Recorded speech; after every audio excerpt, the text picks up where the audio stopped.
कहते हैं कि दुनिया में मन सबसे ज्यादा शक्तिशाली चीज होता है। अगर किसी चीज को तुम पूरे मन से चाह लो तो तुम उसे हासिल कर सकते हो। ये मैं नहीं कहता, ये सभी महापुरुषों का कहना है। लेकिन अगर यह सत्य है, ये सच है, तो हम जो अपने मन से चाहते हैं वह हमें हासिल क्यों नहीं होता है भाई। कोई भी इंसान अपने मन में तो दुख नहीं चाहेगा, लेकिन वो रहता तो दुखी है। हर इंसान अपने मन से तो कामयाब होना चाहता है, खूब पैसा कमाना चाहता है, लेकिन फिर भी वह कामयाब नहीं होता। भला ऐसा दुनिया में कौन इंसान होगा जो अपने मन में ये चाहेगा कि मैं नाकामयाब रहूं या मैं पैसा ना कमाऊं। सोचने की बात है तो इसमें दो चीज निकल कर सामने आती है, या तो वह महापुरुष गलत थे जिन्होंने यह बात बोली कि मन से चाहे हुई चीज हासिल हो जाती है, या फिर हम गलत हैं। आज की पोस्ट में मैं जो कहानी बताने वाला हूं उसमें आपको एक ऐसा मंत्र मिलेगा। उसे समझने के बाद आपको एक ऐसा मंत्र का पता चलेगा जिससे आप ये समझ पाएंगे कि अपने मन से कोई भी चीज कैसे करवाई जाती है, मन में किसी भी बात का बीज कैसे बोया जाता है। यह इस कहानी से आपको अच्छी तरह से समझ में आ जाएगा और इससे आप ये भी समझ पाएंगे कि आकर्षण का नियम कैसे काम करता है। कहानी छोटी सी है लेकिन बहुत ही गहरी है। इस वीडियो को लास्ट तक देखना तो ही आप अच्छे से इस कहानी का पूरा लाभ ले पाएंगे। तो चलिए कहानी शुरू करता हूँ।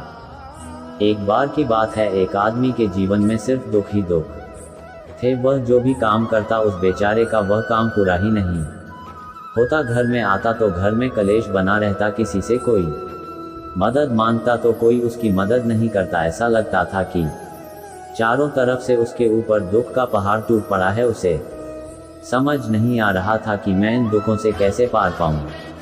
वह दिन रात यही सोचता रहता था कि अपने दुखों से छुटकारा कैसे पाना है। इसी कारण से वह रात में सो भी नहीं पाता था। उसकी आंखों के नीचे बड़े बड़े काले घेरे बन गए थे, जो इस बात का प्रतीक थे कि वह आदमी कितना दुखी है और कितना चिंतित है। कभी कभी तो उसके मन में आत्महत्या करने के भी ख्याल आते थे, लेकिन अपने परिवार की चिंता करके वह ये कदम नहीं उठा पाता। वह इतना दुखी हो गया कि उसने निर्णय किया कि वह इन दुखों से छुटकारा पाकर ही रहेगा। इसके लिए चाहे उसे कितनी ही मेहनत करनी पड़े, कुछ भी करना पड़े, चाहे अंगारों पर चलना पड़े, लेकिन इन दुखों से छुटकारा हासिल करके रहेगा।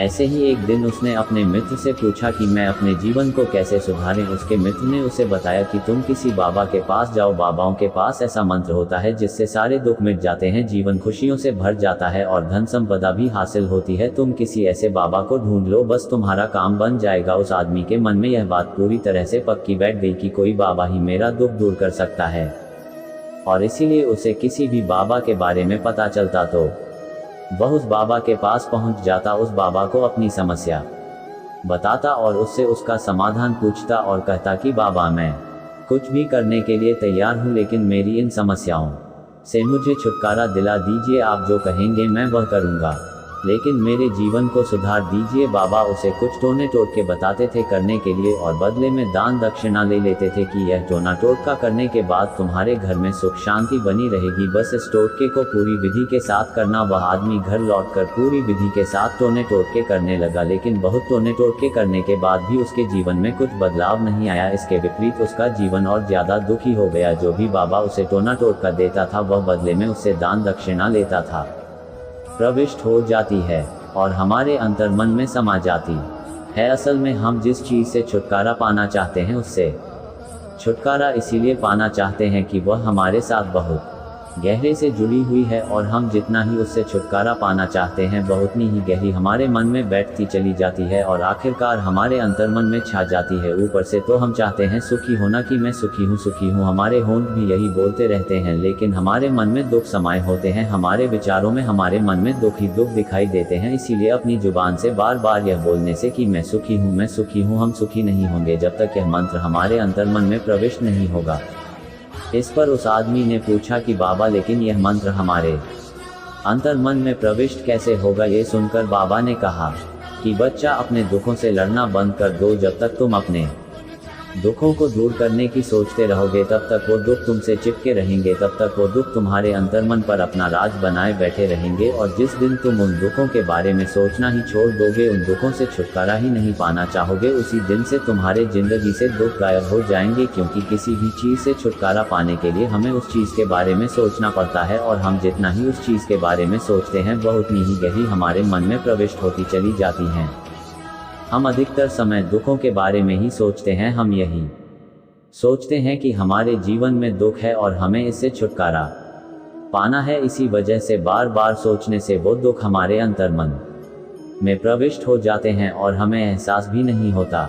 इसीलिए अगर तुम दुखों से छुटकारा पाना चाहते हो तो दुखों से छुटकारा पाने के बारे में सोचना छोड़ दो, तुम्हें दुखों से छुटकारा मिल जाएगा। अक्सर आदमी धूम्रपान छोड़ना चाहता है, शराब छोड़ना चाहता है, सुबह अपने आप से ये वादा करता है कि मैं कोई भी गलत काम नहीं करूंगा, लेकिन शाम को जब लौटता है तो नशे में चूर होकर लौटता है। ऐसा क्यों होता है? जो हम सोच रहे हैं वह पूरा कर ही नहीं पा रहे हैं।